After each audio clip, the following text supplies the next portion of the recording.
اڈاری مارنے کے لیے تیاریاں پوری کرنا ایک بات ہوتی ہے، پھپھے کٹنیوں کی طرح عوام کو لیسیاں لگانا، ادھر کی ادھر کرنا، سجی دکھا کے کھبی مارنا، یہ الگ معاملہ ہوتا ہے۔ لیکن حقائق کو فیس کرنا ایک بالکل مختلف صورتحال ہے۔ اللہ خیر کرے، پتہ نہیں پاکستانی عوام کے ساتھ ہونے کیا جا رہا ہے۔ معاملات ابھی تک تو سمجھ سے باہر ہیں، لیکن ایک بات بالکل ظاہر ہے کہ جتنے سبز باغ عوام کو دکھائے جا رہے ہیں اور جتنی تیزی سے اسٹیبلشمنٹ تیاریاں کر رہی ہے، جب یہ سب کچھ ختم ہوگا اور فائنلی الیکشن کے بعد نئی حکومتیں بنیں گی تو ہمارے سامنے ایک بالکل نیا قسم کا پاکستان ہوگا، جہاں پر عوام کی توقعات ہوں گی اور جہاں پر جن لوگوں کو اقتدار سونپا جائے گا ان کی بے بسی اور قسم پرسی ہوگی، اور وہ بے بسی اور قسم پرسی پھر عوام کو بے بس کرے گی اور عوام کا پارا چڑھ جائے گا، اور اس کے نتیجے میں دوبارہ ملک میں پولیٹیکل انسٹیبلٹی ہوگی۔ اللہ نہ کرے کہ ایسا ہو، لیکن اگر آپ تیاریوں پر غور کریں تو عدالتوں نے جس طرح نواز شریف صاحب کو ہر جرم سے بری کر دیا ہے، اور الیکشن کمیشن نے جس طرح نون لیگ کو لیول پلینگ فیلڈ فراہم کی ہے اور باقی سب سے چھینی ہے، بین ہی اسی طرح نون لیگ کے باقی لیڈران کے ساتھ بھی نہایت شفقت کا مظاہرہ کیا جا رہا ہے تمام اداروں کی جانب سے۔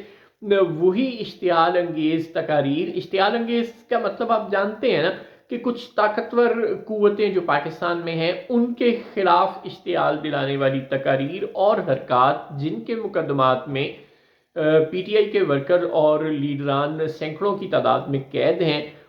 مریم اورنگزیب اور میاں جاوید لطیف کو انہی مقدمات میں بری کر دیا گیا ہے۔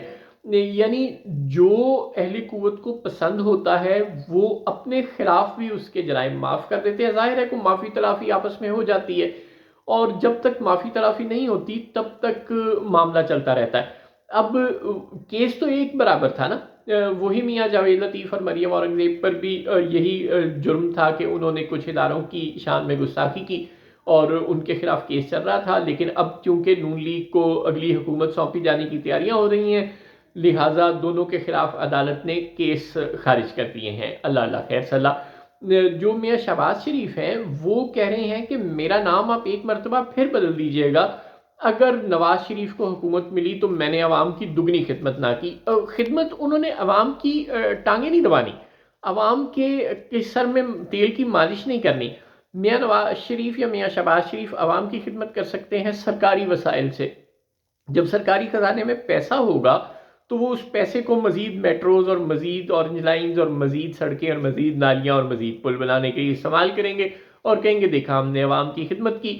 لیکن اس وقت صورتحال یہ ہے کہ الیکشن کے فوراً بعد ہم نے یہ جو سٹینڈ بائی ارینجمنٹ شہباز شریف حکومت جاتے وقت کر کے گئی تھی، اس کی تیسری قسط کے لیے آئی ایم ایف سے مذاکرات کرنے ہیں، اور میاں نواز شریف یا میاں شہباز شریف یا نون لیگ کا کوئی بھی وزیر اعظم یہ نہیں کر سکتا کہ وہ آئی ایم ایف سے کہی کہ جو شہباز شریف حکومت جاتے وقت آپ سے معاہدہ کر کے گئی تھی ہم اس کو توڑتے ہیں، ہم ڈالر کی قیمت کو زبردستی کنٹرول کریں گے، ہم پالیسی ریٹ کو زبردستی نیچے لے آئیں گے وغیرہ وغیرہ۔ آپ یہ نہیں کر سکتے۔ ہم عوام میں بجلی مفت بانٹیں گے، ہم عوام کو پیٹرول مفت دیں گے، آپ یہ سب کچھ نہیں کر سکتے۔ آپ سبسیڈیز نہیں دے سکتے اس قسم کی بغیر کسی چیک اینڈ بیلنس کے، جب تک آپ یہ نہ بتائیں ان اداروں کو جن سے آپ قرض لے رہے ہیں کہ اگر ہم فلاں جگہ پہ سبسڈی دیں گے تو فلاں جگہ سے ہم ٹیکس لگا کر پیسے جمع کر کے حساب برابر کر دیں گے۔ جب تک آپ اپنی بیلنس شیٹ آئی ایم ایف کو برابر کر کے نہیں دکھائیں گے تب تک وہ آپ کو یہ سبسڈیاں دینے کی اجازت نہیں دے گی، تب تک وہ آپ کو ایسے پروجیکٹ لگانے کی اجازت نہیں دے گی، اور جب آپ ایسے پروجیکٹس نہیں لگا سکیں گے تو پھر آپ عوام کی کیا خدمت کریں گے؟ یعنی آپ نعرے لگا رہے ہیں کہ ہم عوام کی خدمت کریں گے، اور دوسری طرف فنچ اور تمام جو مالیاتی ماہرین ہیں وہ بار بار بتا رہے ہیں کہ بھائی پاکستان کے خزانے میں پیسے نہیں ہیں، اور جب نئی حکومت آئے گی تو اس کو آئی ایم ایف کے پروگرام میں دوبارہ جانا پڑے گا۔ جی ہاں، یعنی یہ جو سٹینڈ بائی ارینجمنٹ ہے جس کی 2 قسطیں ہو چکی ہیں اور تیسری اور آخری قسط اس کی رہتی ہے جو شہباز شریف صاحب جاتے وقت کر کے گئے تھے آئی ایم ایف کے ساتھ، یہ جب ختم ہو جائے گا تو اس کے بعد ایک اور پروگرام یا 2 اور پروگرام ہمارے لیے لینا ناگزیر ہیں۔ کم از کم ایک اور آئی ایم ایف کے پروگرام کے بغیر ہماری معیشت کی صورتحال بہتر نہیں ہو سکتی۔ لیکن اب ہو کیا رہا ہے؟ اب ہمیں یہ بتایا جا رہا ہے کہ جی ہم لاکھوں کروڑوں کے پروجیکٹ لگا دیں گے۔ ظاہر ہے یہ پروجیکٹ نہیں لگ سکتے۔ ظاہر ہے ایسے کوئی پروجیکٹ لگانے کے لیے سرکار کے خزانے میں پیسہ ہی نہیں ہے. جب پیسہ ہی نہیں ہے تو پھر وعدے کس بات کے؟ یعنی باتیں کروڑوں کی اور دکان پکوڑوں کی، اور اس کے علاوہ اور کچھ بھی نہیں ہو رہا. لہٰذا اب آپ شہباز شریف صاحب کا نام بدلیں یا آپ کچھ بھی اور کریں، سچ یہ ہے کہ جب تک سرکار کے خزانے میں پیسہ نہیں ہوگا تب تک حکومت کچھ بھی نہیں کر سکے گی. عوام جس کو بھی ووٹ دیں گے وہ صرف بے بسی کی تصویر بن کر عوام کا منہ دیکھ سکتا ہے، اور عوام بے بسی کی تصویر بن کر اس کا منہ دیکھ سکتے ہیں. اس کے علاوہ اس وقت تک کم از کم کچھ بھی نہیں ہو سکتا، کیونکہ ہمارے خزانے میں کسی قسم کا کوئی پیسہ عوام کو ریلیف دینے کے لیے موجود نہیں ہے.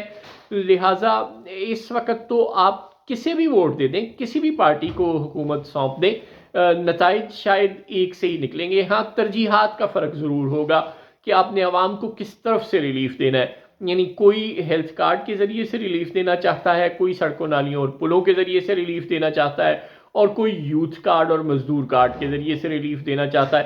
تو ریلیف کے جو ونڈوز ہیں یا جو سوچ کے طریقے ہیں وہ مختلف ضرور ہیں، لیکن وہ ریلیف دینے کے لیے کسی کے پاس بھی پیسے نہیں ہیں.